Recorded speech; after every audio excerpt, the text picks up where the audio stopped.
Fire training Fire training Fire training. Mei-chan stop, that tickles. Naruto lay in his bed, dreaming about Mei and him laying in a field together. She was rubbing his whisker marks like he was a cat.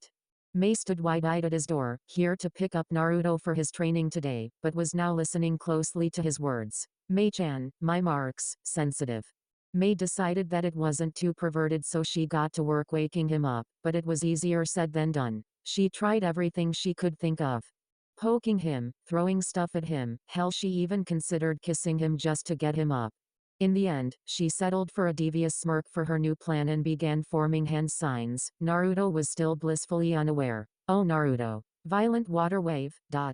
Mei shot a strong burst of water from her mouth and it impacted Naruto right in his face, causing him to wake up and start choking for air. His bed was drenched and his nightclothes were ruined. He looked to see Mei standing with her hands on her hips and a giant smirk on her face. Naruto sighed and gave Mei an apologetic smile. Sorry Mei-chan, I didn't mean to oversleep, I was having a great dream. Naruto gave her a big thumbs up, making her giggle. She shook a finger at him, scolding the blonde. It's okay Naruto, you're up now, that's what matters. Get prepared in your new clothes and we'll head down to the training room together. Naruto nodded and went straight to his closet, grabbed his new clothes and was ready to change when he noticed Mei hadn't left. She appeared to be waiting for him to strip. Naruto blushed and sent her out, making the redhead beauty pout and fake a few tears. He just laughed and began to change. Soon enough, Naruto walked out and followed Mei down to the training grounds of the Darumi estate. They arrived and Naruto took out his fire jutsu scroll and began to read from it while Mei quietly observed from a distance. Naruto brought his hands together in his trademark hand sign and yelled out his jutsu. Multi-shadow clone jutsu. Mei watched in awe as hundreds of Naruto clones appeared from a giant cloud of smoke, each a perfect copy. It must be a jutsu from Konoha, but how can he make so many? His chakra reserves must be huge to have that much stored. Alright. I want 200 of you perfecting our fire manipulation and shape manipulation. Another 200 will work on the grand fireball jutsu and the last 250 will work with me on learning new fire jutsu. All of the Naruto got into groups just as Naruto commanded and began to work on their assigned tasks. Naruto stood with his 250 clones and began to read his fire jutsu scroll. Mei watched all the clones begin their jobs flawlessly, each operating in perfect unity with one another and having the ability to use jutsu. This shadow clone jutsu was an interesting technique indeed. Mei shined to Naruto and tapped him on the shoulder. She gave him a cute look. Naruto-kun, what's the point of having all these clones do different exercises? Isn't it just a waste of chakra? Naruto looked at her as if she was crazy but remembered that the shadow clone jutsu was a Konoha hidden jutsu. She would have no knowledge of its abilities. Naruto smiled at the busty woman and scratched the back of his head in embarrassment. Oh, well, I learn everything one of my clones learn when they dispel, so I can get this training done quicker. Mei was amazed at the jutsu's practicality when used outside of combat as well. She contemplated forcing Naruto to teach her, but that would break their trust. No matter how much of a gain it would be for Kiri, Mei wouldn't do that to Naruto. She was content just watching him from a distance under a tree. He had begun to give out orders to his clones on some new fire jutsu and she smiled at how well he had settled for his new training. She felt an incoming chakra and turned to face a newly arrived Anbu who was kneeling before her. Yes? What is it? Mei asked, somewhat irritated that she was being interrupted. Mizukage-sama, your presence has been requested in the council hall, the Anbu stated before being dismissed with a wave. Mei grimaced. Counselors were so annoying. Naruto. Mei waved to him to get his attention. He looked over to her. I have to go to a meeting, I'll be back soon. Don't overwork yourself. She announced before shining away, leaving a dumbfounded Naruto, wondering what the meeting was about. Oh well, I have to get this jutsu down. I want to impress Mei-chan with my skills. Naruto went back to the scroll and kept reading, his clones working hard to accomplish his tasks. The Mizukage has arrived. A masked Anbu announced to the seated counselors, most being civilians of prestigious families. They all stood in respect as the powerful woman entered and moved to her chair, taking a seat and removing her cage hat. You may be seated, she said, waiting for everyone to sit before asking her question. What was so urgent that you pulled me away from training our newest shinobi? It couldn't wait until the next meeting? All the men frowned at their Kage's harsh tone. She had never respected them since she took office, animosity brought on by the massacres. A wizened councilman spoke for the rest, not shying away from her threats. That is the exact reason why we have called you here, so you can explain why you allowed a foreign ninja into our village, and not only that, but volunteered to train him yourself. This is outrageous, Mizukage-sama. Mei glared at the man named Kyo. He had been a thorn in her side for far too long. He had been against her ascension to Mizukage since the beginning, both for her gender and her bloodline, and it has brought her to have no respect for the man whatsoever. She kept calm as she laced her hands together and held them in front of her face, in quiet deliberation. She talked with a cold, emotionless voice that sent a chill up every one of the counselors' spines. I am the Mizukage, Kyo, and my word is law. The shinobi I inducted into our corps is a former ninja from Konoha, and he left on his own accord. I feel that he will be a valuable addition to our forces, and due to some of his unique abilities, I have taken the responsibility of being his teacher. The councilman seemed content with this answer, but Kyo wasn't done yet. You only say that because he is an Yuzu. The man couldn't finish his accusation before Mei was in front of him, her hand around her throat. Instead of threatening the man with a smile, she wore an unbridled scowl on her face from pure anger that this man would dare bring up that name. How dare you? Do not insinuate I play favorites with a clan that I was once a part of. That boy has no knowledge of my relation with him, and it will stay that way. If anyone can train him to harness our strong bloodline, it will be me. Now get out of my sight. I'm done here. The councilman quickly filed out. Kyo was last, holding his throat from the pain. Mei slowly walked around the table back to her seat. She laid a hand on her cage head and ran her hand over it. Her thoughts were conflicted on the issue of her once again being associated with the Uzumaki clan, something she wished not to relive. I am no longer Madarumi Uzumaki, just Madarumi. Our clan willingly left behind our past to begin anew in Kirigakure, but why does it feel like, when I'm around Naruto, that I wish to be pulled back to the Uzumaki clan, willingly even? It's as if all past transgressions are forgotten. Naruto is a new light in the darkness for the Uzumaki, but should I embrace it? Or try and keep the past in the shrouded darkness where I once felt it belonged? Terumi Estate, Training Grounds. Ah. I have to work harder. I have to finish this jutsu before Mei-chan comes back. Naruto huffed in frustration. He and his numerous clones had been focusing on a new fire jutsu for the past hour since Mei had left, and he still hadn't gotten it. Okay, the jutsu is called Combustion Ash Cloud, and I breathe out a flammable cloud of ash before igniting it by clicking my teeth. The problem I'm having is maintaining a steady flow of the flammable ash, because it requires great concentration to mold the air in my lungs into an ash. Okay, one more time. Each of Naruto's clones went through the hand signs and started to shoot out ash from their mouths. Combustion Ash Cloud Jutsu. Naruto formed a well-sized cloud of ash in front of him. It completely enveloped the wood training dummy on the field. He clicked his teeth together and the fuse ignited. The cloud exploded into a yellow and red flash, creating a small shock wave. Naruto watched his clones follow suit, silently hoping that Mei wouldn't be too mad at the state of her clan's training grounds. The fiery ash slowly dissipated and Naruto watched anxiously for the effect of his new jutsu, and had a large smile on his face upon seeing his handiwork. The entire front of the training dummy was blackened charcoal, slowly crumbling off from the rest of the object. Naruto looked to see similar results on other areas of the training field. Blackened remains of trees, grass, and soot-stained grass was the common view. Naruto suddenly heard the sound of clapping and looked in the direction to find none other than Mei. She was sitting in a tree and smiling brightly at him. He heard more clapping and looked into another patch of trees to find no less than a dozen Anbu, led by the swordsman Chijiro, and they all looked quite pleased with his performance. Even with their masks on, Mei appeared behind him and hugged Naruto from behind, her breast squished against his back, making him blush. She whispered into his ear, sending lightning jolts through his senses. That was amazing, Naruto-kun. I'm so proud of you. Naruto hesitantly got out of her grip and turned to face her. He scratched the back of his head from embarrassment and watched the Anbu walk up behind the Mizukage. Thank you, but how long were you all watching me? Mei smiled brightly and jabbed a finger into his chest. Since you yelled out in frustration that you had to finish the jutsu before I came back. The Anbu appeared at the same time. They escorted me here and stayed to watch the show. Naruto blushed again out of embarrassment. Why did she have to hear that? Naruto gave another appraising eye to the training field and turned back to a smiling Mei before bowing low, surprising both her and the other Kiri ninja.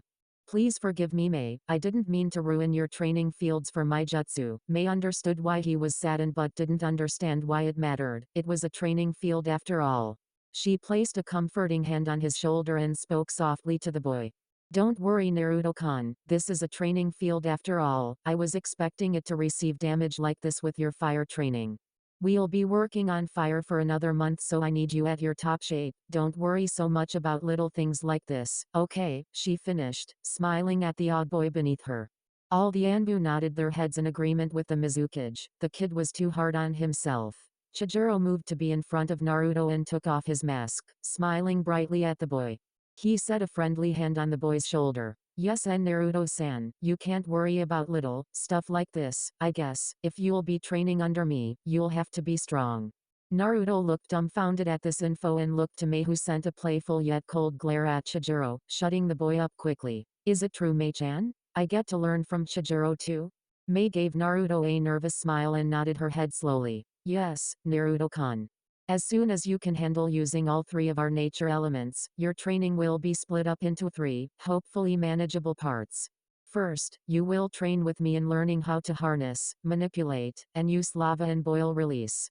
You will also train alongside Chijiro and the remaining swordsmen here in Kiri. You will perfect your basic elemental chakra, learn kinjutsu, and learn the massive jutsu that you will employ as a shinobi here in Kiri. Finally, I believe that you said you took some family jutsu that you discovered with you here, so you'll get to learn those in your free time. I hope that you aren't angry that I made up your training regime without your consent, but it seemed like something you would enjoy. Naruto, are you alright? Mei trailed off in her explanation when she saw Naruto begin to cry, and everyone was shocked when Naruto hugged the Mizukage tightly, smothering himself into her bosom but not perversely. Mei was surprised by the turn of events but thought nothing of them before she wrapped her arms around the fragile boy, giving him the comfort he sought. The Anbu stood there in awe that the Mizukage hadn't reprimanded the boy for touching her so intimately, but figured that they were just comforting one another. A teary-eyed Naruto looked up into Mei's emerald eye and tried to smile, attempting to form coherent words in his mouth. Mei, thank you. Naruto didn't trust himself to say anything more and just clung to the young woman, who just smiled and held him close to her. He fell asleep just leaning on her, still crying tears of happiness in his sleep. Mei picked him up and dismissed the dutiful Anbu who had stayed the entire time, truly touched by the young man and his show of appreciation. Mei took him to his room and laid him down on the bed, quickly covering him up, and just watched him sleep. She absently stroked his blonde locks, wondering how he kept it spiked up like that all the time. Mei soon realized that it was getting late and that she really should leave Naruto to sleep, so she got up and started to leave, sending one more smile to the sleeping boy. She left his room keeping the smile on her face, remembering just how much fun it was with Naruto here, how much he had affected her. Mei was forced to awaken from her thoughts when an Anbu messenger arrived from a mist cloud in the hallway, kneeling before her. Mizukage-sama, you have received an urgent message that is to be read in the Mizukage suite. Mei nodded but held up a hand to stop the Anbu from leaving, and the man dutifully stayed, waiting for further orders. Anbu, do you know who the message is from? The Anbu spared a glance at the Mizukage's now worried face and knew why. Jounin ranked ninja and above had all been briefed on the Uzumaki runaway. It is as we have feared, ma'am. Konoha must be searching for him. Mizukage suite. Where is the message? Mei exclaimed as she burst through the office doors, choosing to take the stairs this time to get to her office. It allowed her time to gather her thoughts on the message Konoha had sent and what she would do. In front of her stood Kyo and 3 other councilmen, all awoken from their sleep for an emergency meeting on the priority message sent from Konohagakure. Kyo begrudgingly stepped aside and motioned towards her desk, giving her a view of the rolled-up message, awaiting the Mizukage's seal to open it. Rarely did Kage send messages that required a fellow Kage to be present to have to open it. This meant that Konoha either was asking for their help in finding Naruto, or accusing them of kidnapping the boy and threatening war. This is it, Mizukage. We have been waiting for you to arrive so that we may see what Konoha deemed necessary to send us. The Mizukage almost growled at the lack of respect Kyo showed, but realized that it would just make a scene, something she didn't need right now. Mei picked up the scroll and walked around the desk to sit in her chair. She reached into her desk drawer and pulled out the official Mizukage stamp, the symbol of Kirigakure. She pressed it onto the correct spot on the seal and it shined brightly before calming itself, allowing the Mizukage to open the scroll and read. She read the short message with practiced precision and quick decision-making skills suited for someone in her position of power, but inside she was shaking at the implications. To Madarumi, Godame Mizukage of Kirigakure. I, the Godame Hokage of Konohagakure, urgently request your village's aid in finding a ninja who has left my village under vague circumstances. His name is Naruto Uzumaki, and my information network has led me to believe him heading to the east of Fire Country, towards Kiri and the old Uzugakure ruins. Inside, I have placed a complete dossier of the genin in question, and I hope that you can identify, detain, and return him as soon as possible to Fire Country borders. I am aware that we have no treaty with one another and that you are under no obligation to heed my request, but I beg of you. Think of this as a personal favor to myself if you must. This boy is very important to me, and I wish to have him come back to his home. He has stated that he does not wish to come back, but I believe he has not told me the real reason behind leaving and I am afraid he might do something rash on his own. Please, I urge you to keep an eye out for Naruto and allow him to come home. That is all I want. Sincerely. Tsunade Senju, Godame Hokage of Konohagakure. Mei set the scroll down and did her best to keep a calm demeanor on the outside, but she silently cursed when she noticed her hands were shaking. What could she do about this request from Tsunade? She sounded very close to Naruto and it was as if Tsunade herself was the one telling her the contents of the message, begging Mei while on her knees to return the blonde boy. The councilman dare not pick up the scroll and read, anxiously waiting for the Mizukage to say something. Well, Mizukage-sama? What is the word from Konoha? Are they under attack? Mei turned to the soft-spoken councilman and only shook her head negatively. It appears as though they wish us to keep an eye out for a little blonde genin, one that is still considered to be part of Konoha's ninja corps. However, Mei stood up from her chair and turned her back to the counselors, choosing to look out the large window and view the village. She focused on what should be her estate off in the distance, almost seeing Naruto sleeping soundly there. They're in Kiri, not in Konoha. However, I know of no such ninja from Konoha that goes by that name here. The only Naruto Uzumaki I know of is a promising Kiri genin that lives in the Darumi compound. Surely a Konoha ninja would have no place in my own house, correct? She glanced at the councilman, looking for an answer to her rhetorical question, and she received nods from each, even Kyo. She smiled, glad to see that the council agreed that Naruto could stay. She sat back down in her chair and pulled out an official Mizukage message scroll and wrote a reply back to Konoha, stating that they would keep an eye out for the genin. She handed it to her quickest messenger Nin and the shinobi left in a shunshin, leaving her to dismiss the council and head back home. On her walk back, she never once questioned her decision to keep Naruto there, for it was he who had asked to stay. Mei also wished him to stay, even though it had only been 2 weeks since his arrival. The blonde had garnered her attention like no other could and she wasn't sure of her opinion on that effect. All she knew was that when the Uzumaki would smile or say something to her, all she could do was smile back and feel warm inside, something that scared and excited her at the same time. Upon arrival at the Darumi estate, she peeked into Naruto's room and found him in the same spot she left him, a big smile on his face. She smiled at the sight of him, knowing that her decision was right, that he truly belonged here. She went to bed herself with a smile and a simple thought running through her mind that held her happy mood together for that night, and the many nights to follow.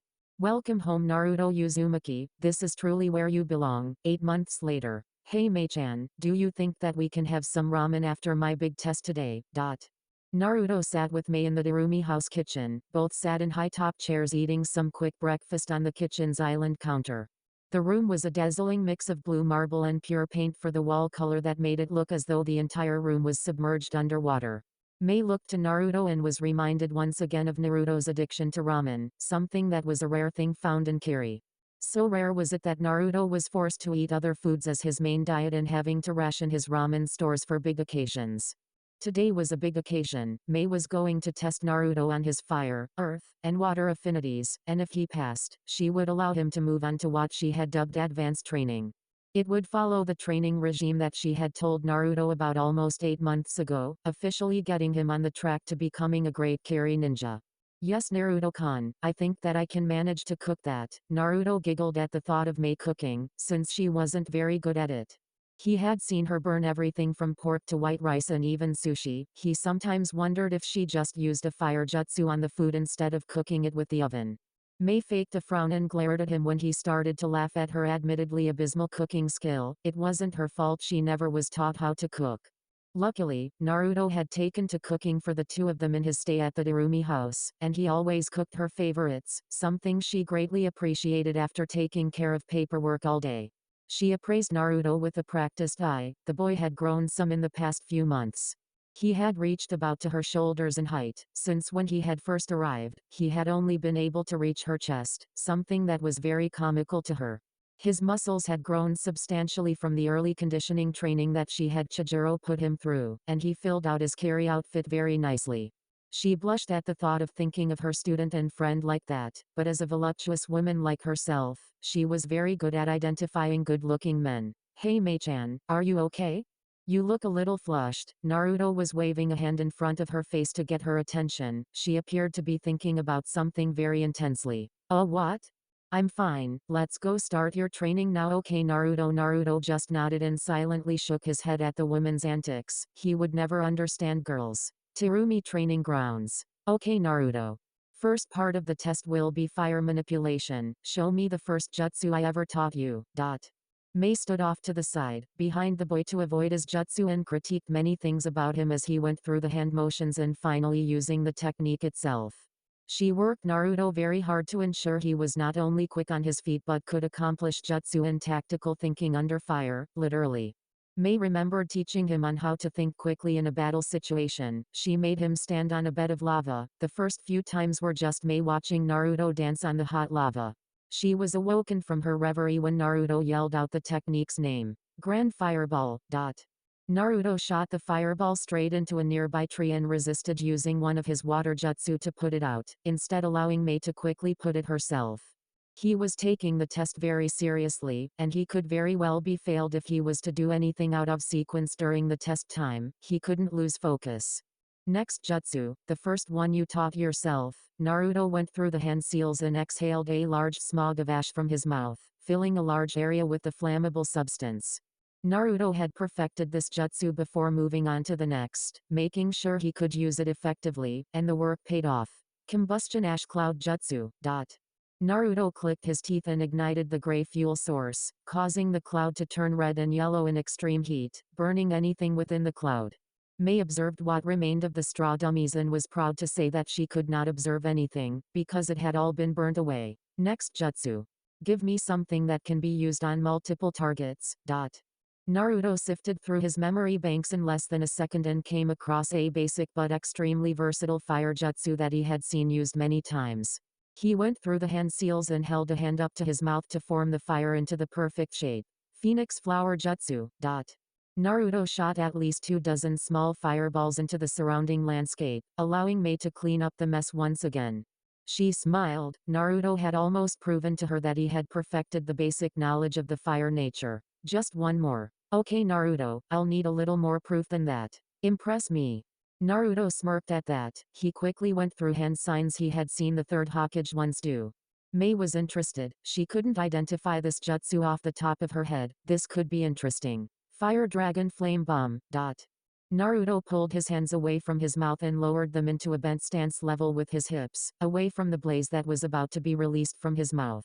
His mouth opened and he shot forth white-hot flames in a beeline in front of him, extending the jutsu's release as far as he could maintain. It was like a perfectly aimed flamethrower, but it required careful concentration and shape manipulation to contain the precise aim and how long the jutsu lasted. Naruto held the jutsu for around 10 seconds before he stopped, not wanting to tire himself when he had 2 more elements to go. Mei stood behind the boy, amazed at the careful aim and the sheer heat that the jutsu created. She observed the flame's path and could not see any grass, trees, or shrubbery that were once in the flame's path, only a charred, blackened line. Very good Naruto. You passed the first test. Take a 5-minute breather before we move on to the earth release. Naruto nodded and sat on the ground, taking deep breaths trying to regain some of the oxygen he used when he did his fire jutsu. Mei waited out the 5 minutes just watching Naruto, happily reminding herself that he was still here, even after all this time. After she had sent the message of confirmation back to Konoha, she sadly thought of how Tsunade must have been hoping that she would find Naruto, but it was to no avail. Mei asked Naruto his opinion on the message and if he really wanted to go back the following morning. He replied with a deep frown and slow shake of the head. Konoha had yet to give up their search for him, but as far as public knowledge, Mei heard that everyone there thought he was dead. It saddened her to think that she had somehow deprived Naruto of his old life, but she was always reminded of how he wanted to be here when he would always smile at her, at Kiri.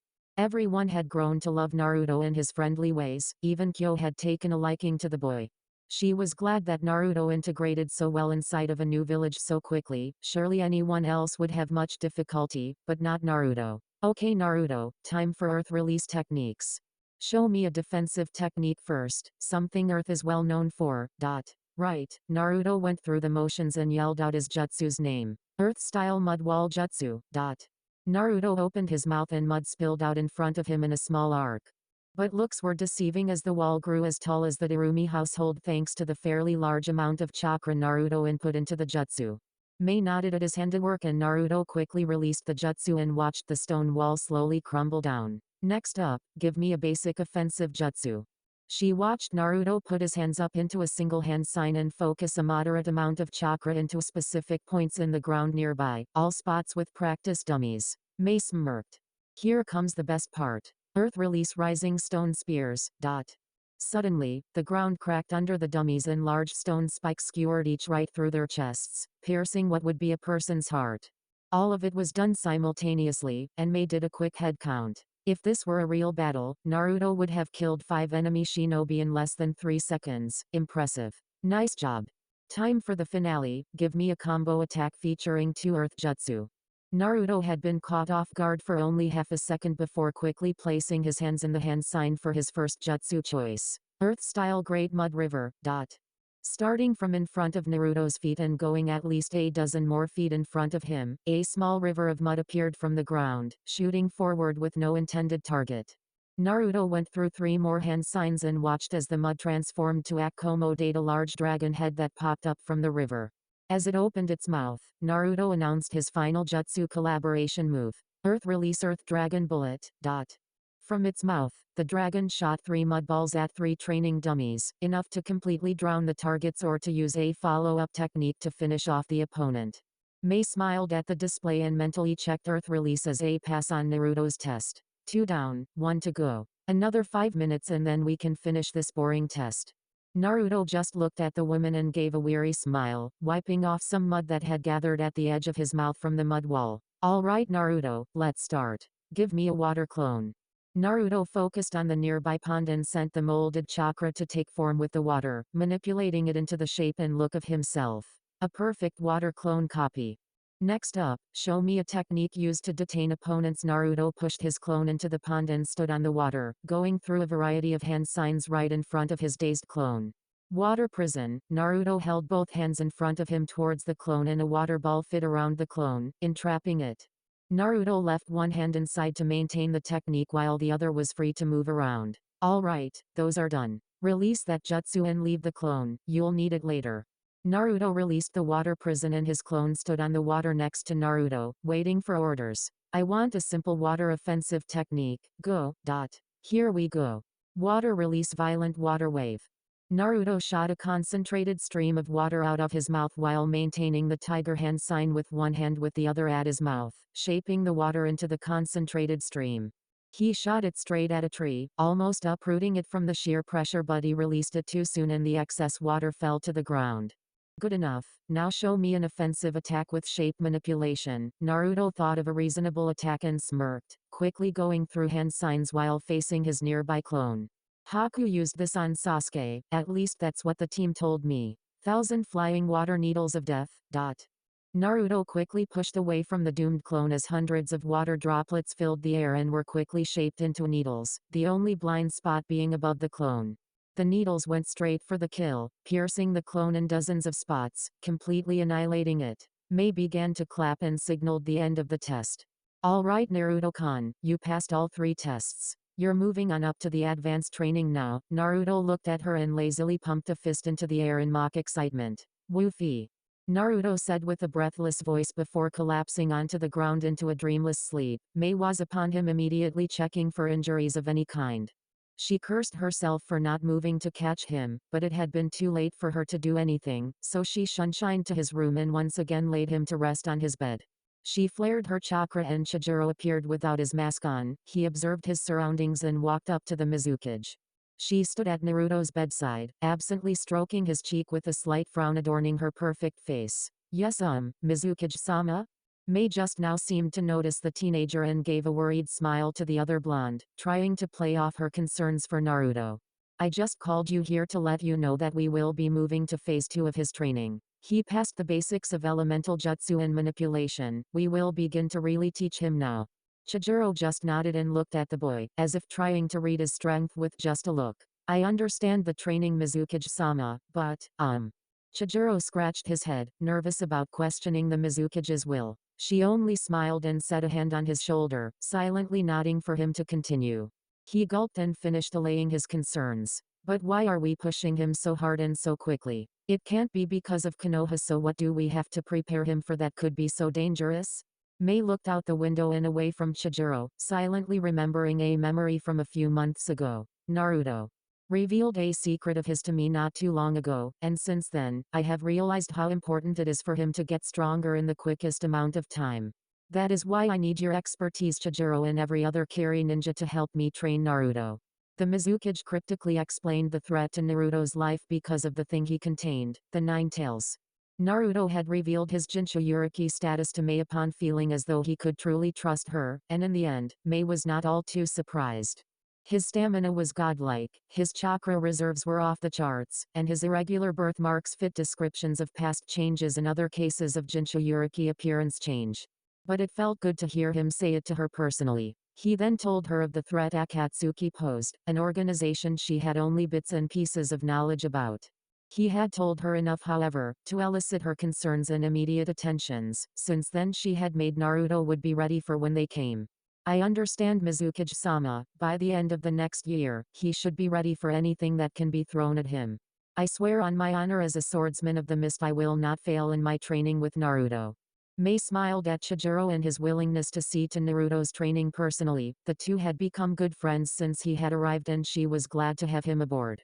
The busty kage took one more longing look at Naruto and then kissed him on the cheek, a rare gesture that sent her senses haywire, always asking for more. She walked away, followed dutifully by Chijiro, and finished her thoughts on the matter of Naruto's training. I know he will be ready, he is an Uzumaki after all. As if Naruto could hear her, his smile widened a bit and his cheeks flushed with color at the compliment. Lava and boil release training, 1 week later.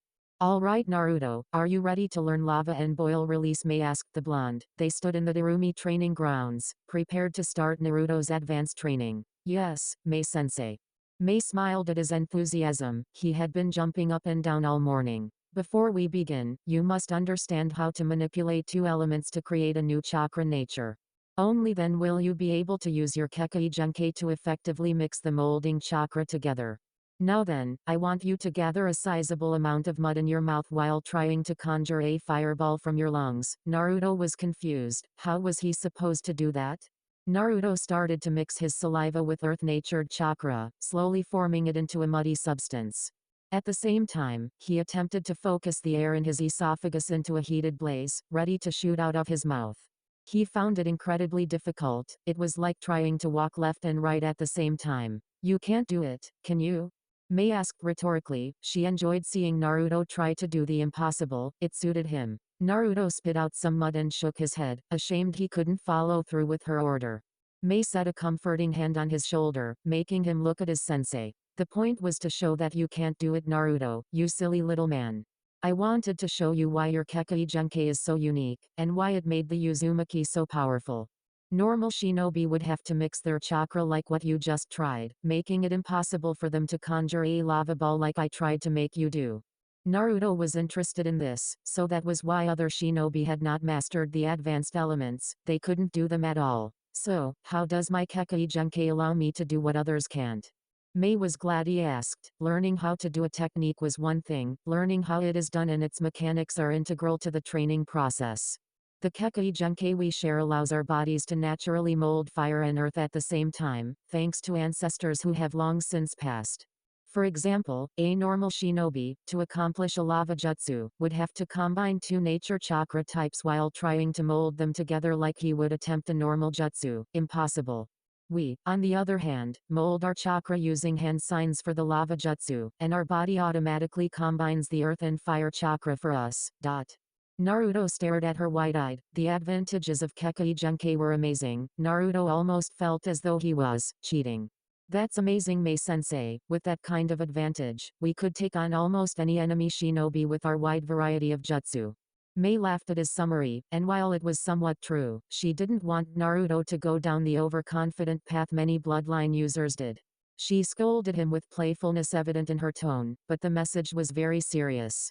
Now Naruto, you have to make sure that you always take an opponent seriously. Just because you have something others don't, doesn't mean you will always win. Understand? Naruto saluted and nodded, understanding her lesson. I won't become like Sasuke, I am better than that. Right, Mei-chan? So, how exactly do I make a lava jutsu? Mei wanted slap herself. She talked about it enough. Now Naruto needs to actually learn it. Oh, sorry Naruto-kun. Let's start with something basic, like lava release lava bullet. It is a simple jutsu that I use very often, so often in fact that I don't use hand signs anymore. For you Naruto, you should only need the dog hand sign to do so. Check your scroll for more. Naruto read through his scroll. The list had dozens of lava jutsu, making Naruto giddy to learn all of them. He found the one in question and found a small diagram with hand seals and a description of the technique. The user would morph his lava chakra into bullets inside of his mouth, similar in technique to mud or water bullets.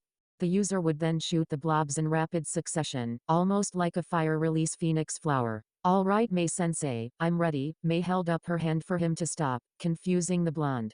Just to warn you, although our bloodlines do make us impervious to the dangers of the boil and lava release, you should be careful to watch your allies. They do not share the natural defenses our bodies have, and you could very well kill someone on accident. Shoot for that tree right there, to show me your accuracy. Mei pointed out a random tree, a bit far away from the rest. Naruto faced the tree and formed the dog hand sign slowly, to make sure he got it right. Naruto opened his mouth and shot out the first lava glob that formed, a mass of dark red and glowing yellow-orange magma. Naruto continued to spit out the globs, each somewhat smaller than the last, and was satisfied to see each hit the target, slowly melting the tree and solidifying into a gray rock. Ash kicking up into the air when what was left of the tree toppled over. Nice job Naruto-kun. Naruto wiped a bit of lava spittle from his lip, surprised he was able to touch it without burning. Just like Earth Jutsu, looks like lava is gonna be messy. Yeah, it tends to get a little messy when you use lava jutsu Naruto, but it's worth it. Mei had noticed him wipe off the lava drool as she had nicknamed it. Alright. Any other type of lava release for today Mei-sensei?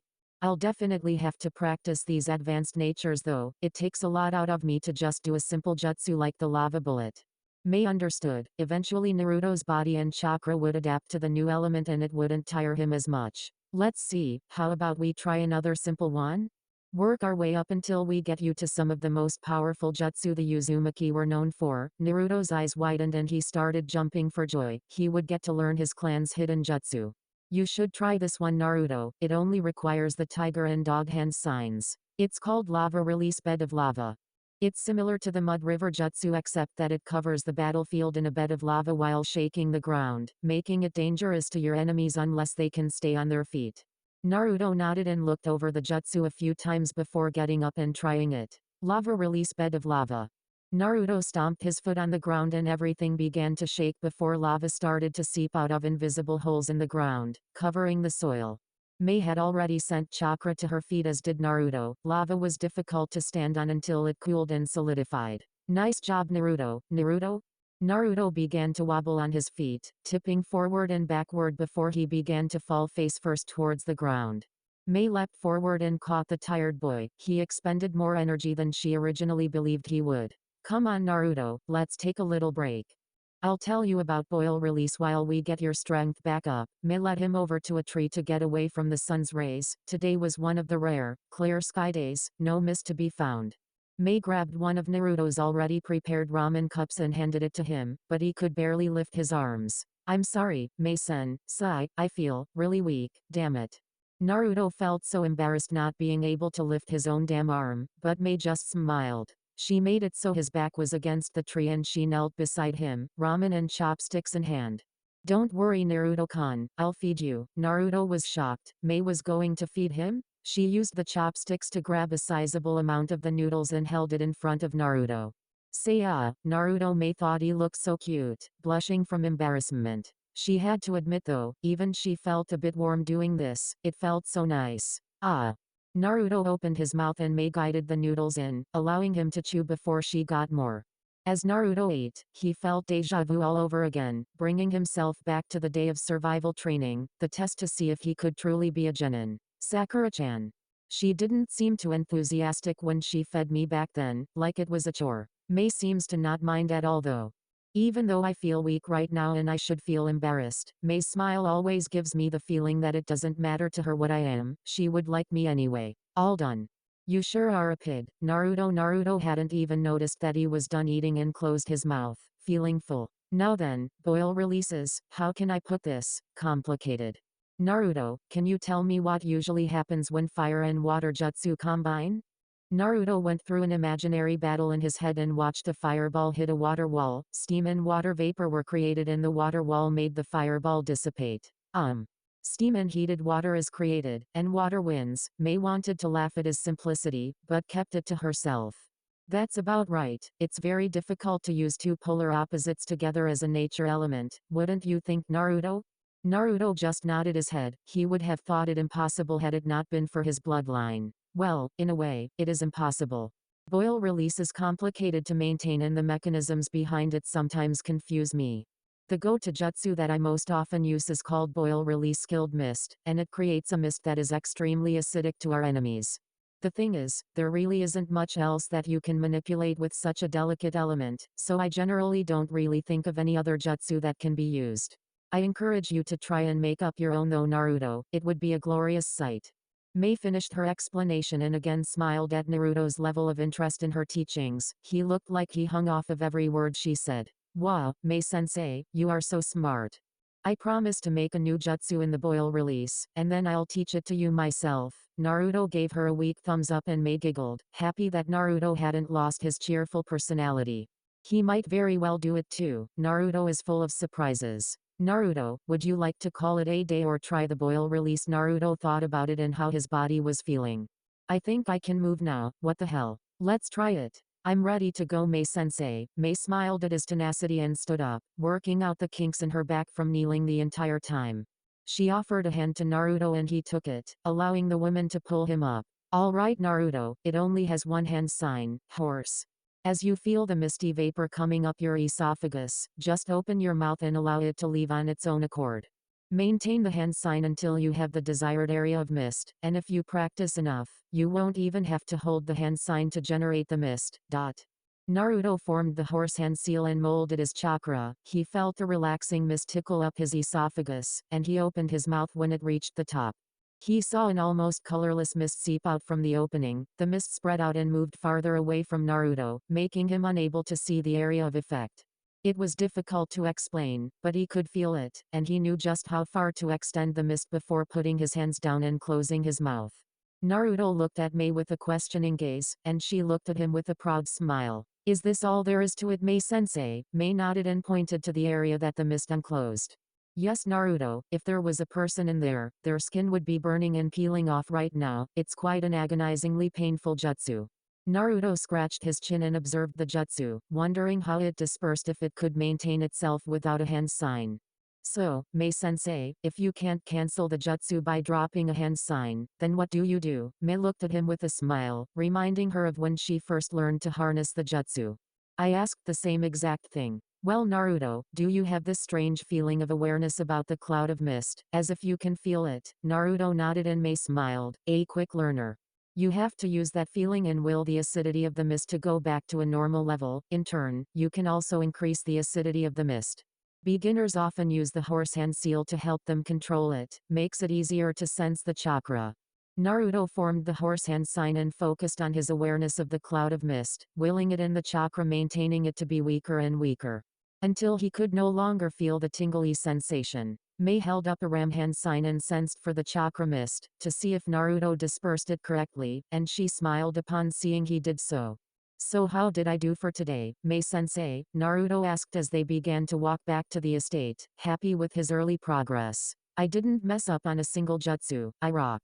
If you keep up this pace of learning, I might just run out of things to teach you before this year is over with, she complimented, setting a hand on his shoulder. Naruto was overjoyed by the praise. He couldn't wait until tomorrow when he started his swordsman training. The two entered the Darumi estate and went straight upstairs, intent on taking a nap from the tiring day so far. Naruto stood at his door, watching Mei enter her own room and close the door behind her. He was lost deep in thought. I wish that Mei and me could do more things together. I always feel better when I'm around her, but sometimes I'm scared of the feeling. What does it mean? It means you're falling in love, idiot. Naruto face faulted after hearing the deep voice in his head. What the? Who the hell are you? I am the Kyuubi, dummy. Can't you remember all the times you visited me in my cage? Naruto face-palmed. How could he forget? With all the things going on, he had been zoning out the Kyuubi. Oh sorry, I didn't know we could talk to each other like this. It doesn't matter, you and I have much to discuss about this training you are doing. What would that be? While the training will make you strong enough to handle the life of a shinobi, it is not enough for you to survive the life of a Jinchuriki. You and I will have to work on training you to utilize my chakra more effectively, otherwise, we'll both die. Naruto hesitantly agreed with his logic. I suppose, but when will we train? I have a pretty full training schedule. If you haven't noticed, the Kyuubi had to calm himself. Humans could be very annoying when they wanted to be. Of course I know that, you idiot. Eventually, you'll get to a point in training where you will have mastered what you are to learn, then you can focus on my training. Oh, so you're hoping that I get done with my training earlier than expected. Yes, but I figure you should be able to do it. You may be dumb, but for being a shinobi, you're alright. Naruto face faulted again. Thanks Kyuubi, I can already tell your pep talks are going to be the best. Thanks, learning your language has been a bitch, least I can do is cheer you up. Naruto climbed into bed and turned off the light, enveloping himself in darkness. He closed his eyes and went over his conversation with Kyuubi, replaying the first part. Wait a minute. What the hell? What do you mean love? The fox was already pleasantly sleeping and all Naruto could do was dwell on the thought. In love with Mei? She is very attractive, but she's older than me and she probably doesn't like me like that. Besides, Mom said to find an Uzumaki girl, otherwise I can't pass our bloodline on, or at least, it would be diluted if I didn't find another pure blood. Oh well, guess I'll figure it out. Mei's bed chambers. Was Naruto looking at me when I walked in? Must have been checking out my ass, little perv. Mei changed into her nightgown and moved to her mirror, examining herself. She moved her hands up and down her chest, always hitting her breasts. She grabbed them and tried to guess their size, very large at least, something that seemed very attractive to most men. Why is it that I feel like I don't mind Naruto looking at me like a man would? I couldn't like him like that, I shouldn't, I'm much too old for someone his age. But he has grown and is still growing, and he can be very sweet and mature when the situation calls for it, and he is very funny and strong. Just my kinda guy, like mother always said, I should go find a nice little Uzumaki boy at least before we split from the clan. But now Naruto has been put in front of me, mine for the taking. What should I do? Well, that choice is pretty obvious. At this point, Mei was sitting on her bed, looking out her window in deep thought. Taking a deep breath, the redhead got up and marched to her door, completely ignoring the fact that she was practically naked.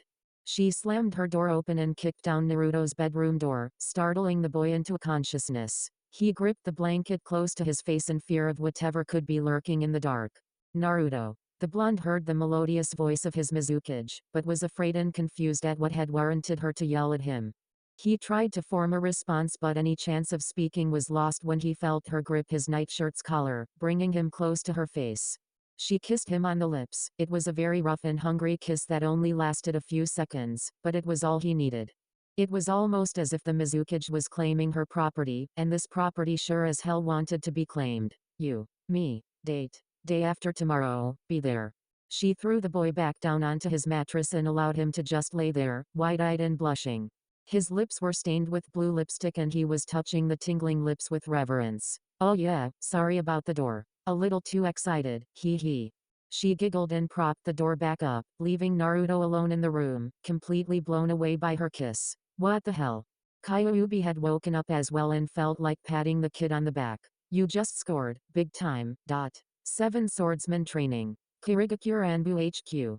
So Chijiro-san, what is the function of the 7 swordsmen of the mist? Naruto walked alongside the swordsmen. They were headed for the training grounds in the Anbu HQ. Chijiro scratched his chin, thinking about the best way to describe it. Well, Naruto-san, the swordsmen of our organization are almost always jounin, elite ninja of the village. Because of this and the special training we receive as swordsmen, the Mizukage often assigns us as bodyguards or assassins, taking on the most difficult missions Kari receives. Let's see. In a way, you could compare us to the Sannin in terms of rank. It's an unofficial honor that doesn't have much say in politics other than respect, and even then. We don't have much of that since Zabuza Senpai and Kasame Senpai left the village. Naruto nodded. Having a tendency of people leaving the village from your organization can't look good on a resume. Okay, but why do you sometimes wear an Anbu mask? Chijiro smiled at that, touching the item in question. Well, when not on dangerous missions, due to our elite status, we are often inducted by Anbu or Hunter Ninja Corp to serve with them while we are in the village. Keeps our skills sharp. At the moment, I'm serving as an Anbu because I have no swordsman mission to accomplish. If I remember correctly, Reiga Senpai was a hunter ninja when he left the village. It was because of unknown circumstances during one of his missions. So swordsmen are almost always serving as an Anbu or hunter nin until they get one of those special swordsman-only missions? Cool. That's pretty cool.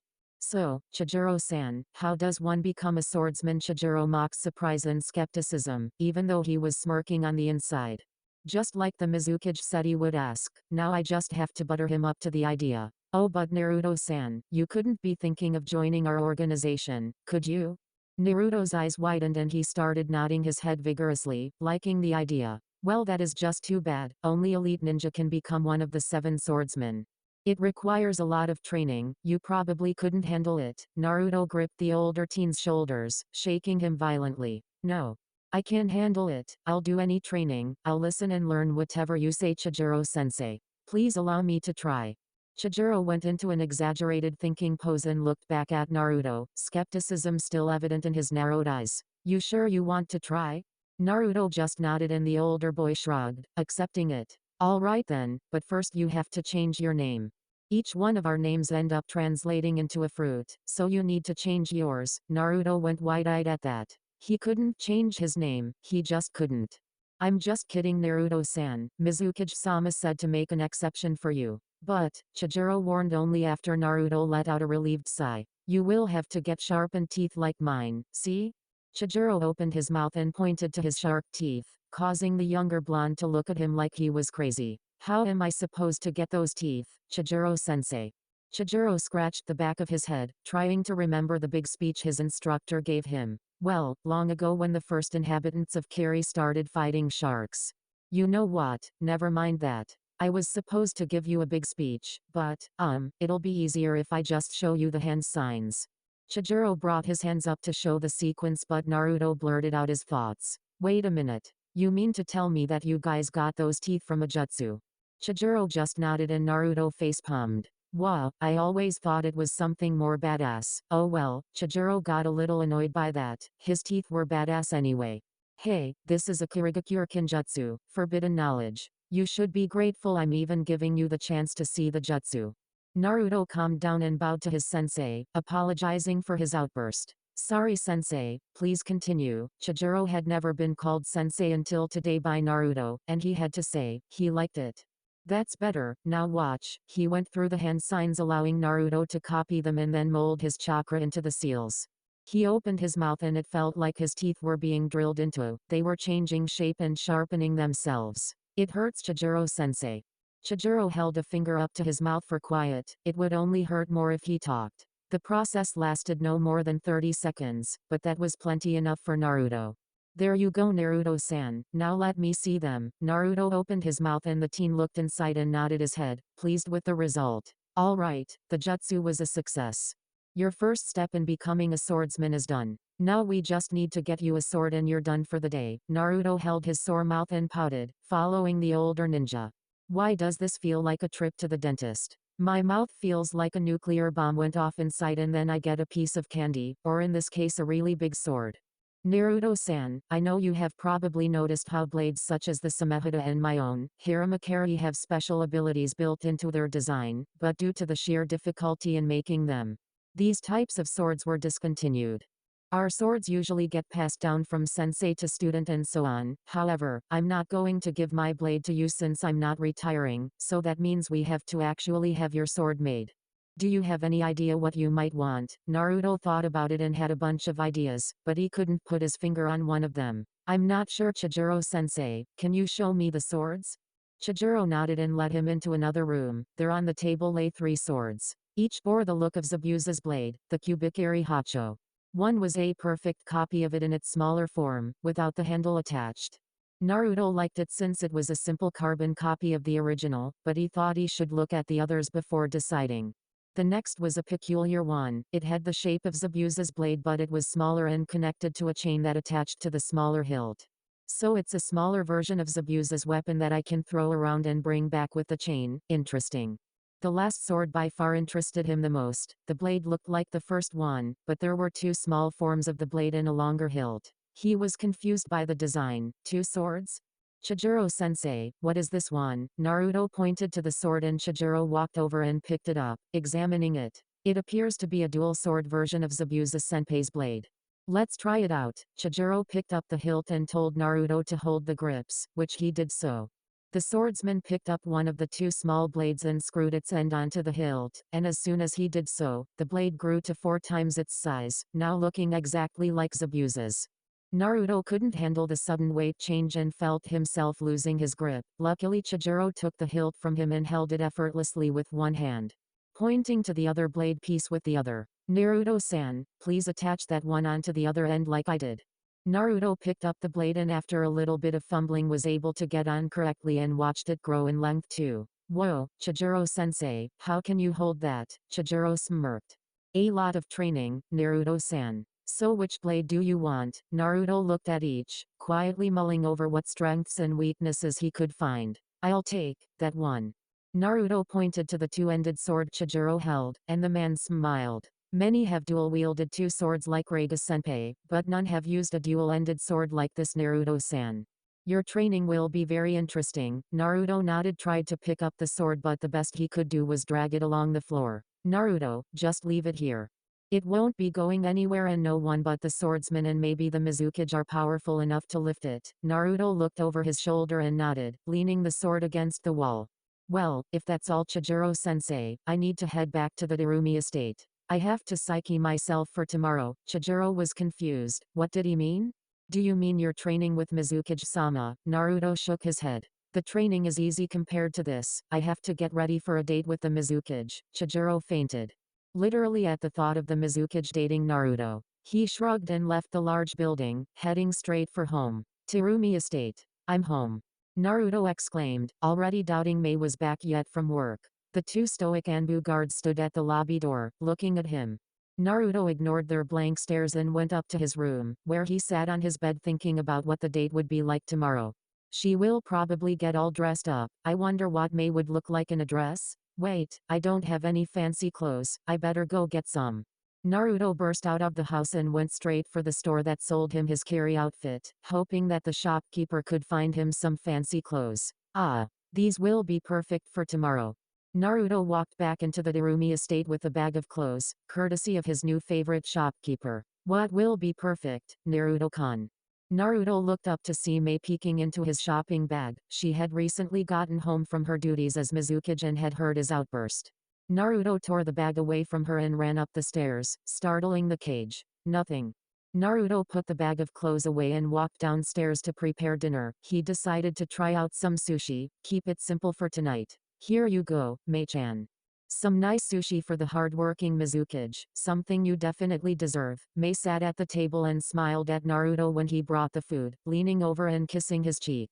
Thank you, Naruto-kun. So how was your training today with Chijiro? Naruto downed a piece of fish and looked at the woman. She seemed genuinely curious. It went all right. All we did was pick out a sword for me and got me these cool new teeth. See Mei-chan. Naruto flashed his new shark teeth at his sensei, making her giggle. Mei blushed a bit at seeing the teeth in Naruto's mouth. They looked very good on the blonde. She had always found that quality of the swordsman attractive for some reason, just the thought of a man doing things to her with those teeth. He would have to be so gentle with teeth like those, but being bitten might not be all that bad either. Hey Mei-chan, you're blushing again, do you feel sick? Mei woke to see Naruto leaning over the table, concerned for the reddened woman. Oh yes, I'm fine Naruto. Those teeth look wonderful by the way, I enjoy them very much. Naruto nodded, glad that she approved. Oh, what does your sword look like Naruto? I always found those large swords to look so uncomfortable, did you find something that suited you? Yes actually, although if I had to guess, it's probably double the weight of most the other swords. It's a dual-ended blade, it looks similar to Zabuza Mamachi's blade, only there are two blades attached to one another with a hilt in the middle. I almost dropped it with how heavy it was, but Chijiro-sensei told me that my training would let me grow more muscles to be able to wield it properly. Mei gasped at that. Naruto with more muscles, she could practically feel the drool pool up in her mouth. Good thing I already claimed a date with him, no other girl will get her hands on him.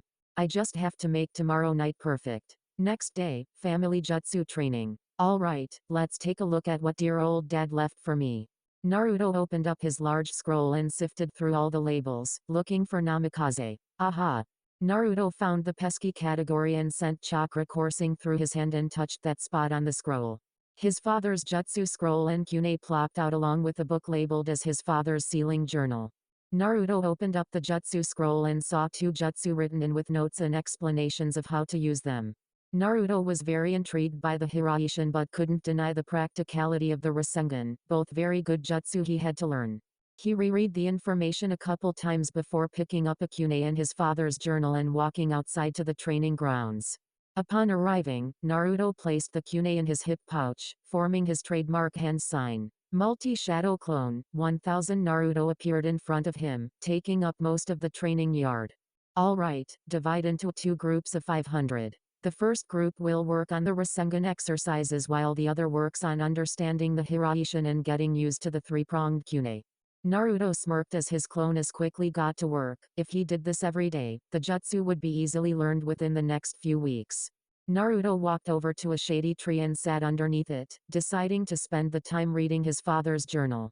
Upon opening the book, he read his father's personal writings and descriptions on the art of sealing, and while interesting, Naruto knew that he needed more tangible things to learn than notes.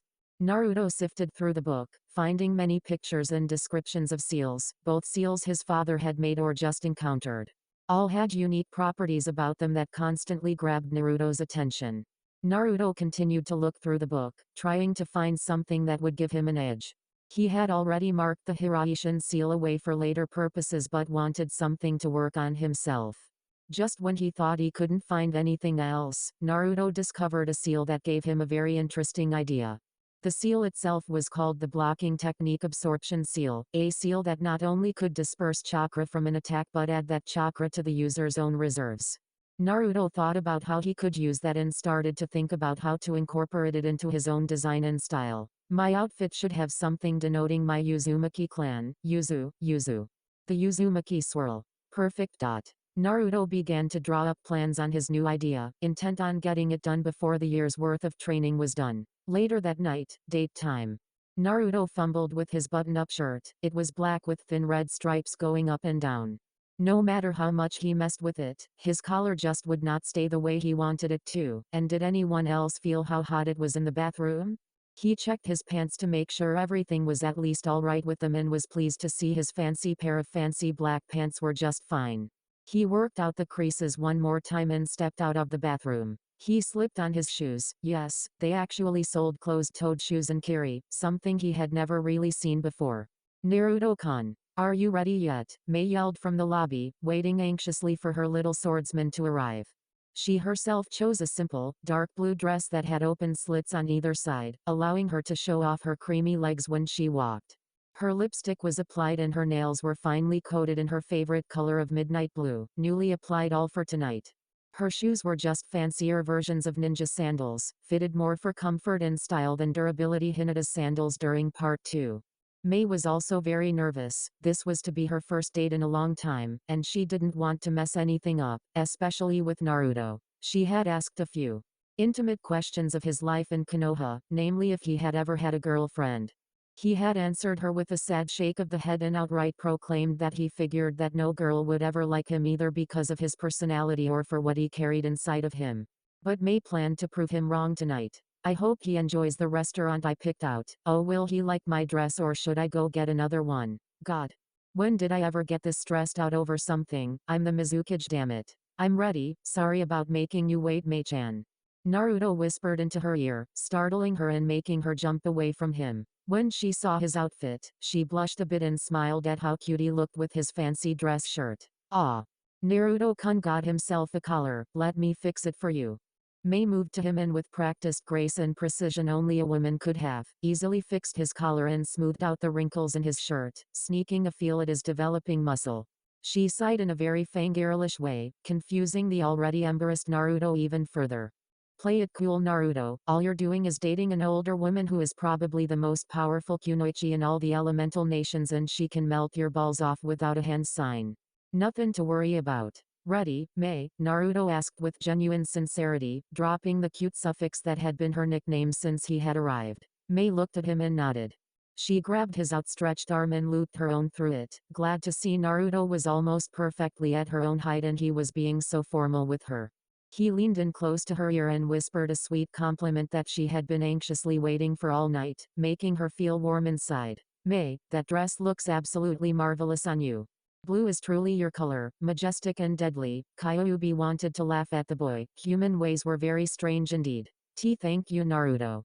I must say, your outfit suits you wonderfully. You look like the perfect gentleman. The two shinobi walked down the streets of Kiri, completely ignoring the sights and just focusing on each other. On their way to Mei's restaurant of choice, they made small talk and started to converse with each other much more fluidly and relaxed than they had before. It was as if just the very idea of being in a relationship with each other opened. Or maybe knocked down the final barrier keeping their true personalities from each other, and they came to find they blended very well with one another. Upon entering the restaurant, the two were immediately seated due to the Mizukage's standing. They picked a booth along the wall, so they could look out the window and observe Kirigakure's national holiday celebration. Today marked the day of Yagura's reign ending, the end to the bloody mist and the work to begin the end of the massacres as well. Wow, you actually found a place that serves ramen?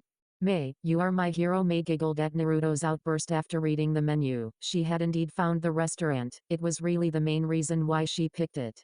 She just wanted tonight to go right. She didn't want to make any mistakes with Naruto, he was too precious to her. Yes, I did. I hoped you might enjoy it. I think I'm going to have an old Uzumaki dish, a cooked fish with rice and vegetables. The fish is a rare type that is only found in the waters surrounding Yuzu country. Mei licked her lips subconsciously in anticipation. Her mother made this often when she was young. It was one of her favorite. Naruto felt very melancholy at the thought of Uzumaki. While he was happy that it still was a large influence and was apparently known by many people, it saddened him to think that all that was left of his country was some fish and local fairy tales. He decided to get a more detailed history about the old country from Mei later. She obviously knew more about the Uzumaki than she would like to let on. It sometimes concerned him that she would keep secrets when he had revealed his biggest secret to the women not too long ago. Food time. Both Naruto and Mei dug into their meals as soon as they hit the table. Mei apparently shared Naruto's ability to inhale her favorite food with gusto. After finishing their wonderful meals, Mei asked for a shake with 2 straws, confusing Naruto. The waiter dutifully brought the chocolate drink back out and laid onto the table, both occupants now feeling very nervous about the ordeal. Naruto. I'm sorry, I shouldn't have. Mei stopped talking when she felt Naruto's hand move over her own, rubbing her soft and delicate knuckles and palm with his calloused thumb. No. You don't have to apologize, Mei, this is perfect. Naruto leaned over the table and got his straw into his mouth, waggling his eyebrows at the woman. She giggled and got her own straw, drinking her fair share of the beverage, all the while holding Naruto's hand. Many of the restaurant goers, especially ninja, were shocked at the sight of their Mizukage with some kid. Many of the younger ninjas felt great despair at losing their crush to the unknown blonde, while some of the older ninja got instant grudges with Naruto, angered by the sight. All were tuned out, however, by the lovebirds. Their eyes were meant only for each other that night, even after they left the restaurant to view the fireworks. Mei shined them back to the Darumi estate and they sat with each other on the roof, observing the midnight fireworks show. Naruto lay on his back with Mei cuddled up on his side, his arm around her in a possessive manner. Tonight was perfect, Naruto. I couldn't have asked for a better date, from anyone. Mei looked up into his ocean blue eyes that looked down into her emerald one, silently hoping that she could stop searching, that he would be the one. Well, I hope that I can be the only one that can get a date from you anymore, Mei. I mean, if you want to, that is. Naruto suddenly felt very vulnerable, like he was laying his heart and feelings on the table for the woman to do what she would with them. Mei gasped, did this mean what she hoped it meant? She gripped his shirt tightly, tears threatening to fall from her eyes, not at all embarrassed at her own emotional display. She had searched for the right man for so long, she didn't want to be heartbroken again. Naruto, does this mean? Naruto took her trembling hand that gripped his shirt into his own, gently massaging it, never breaking eye contact.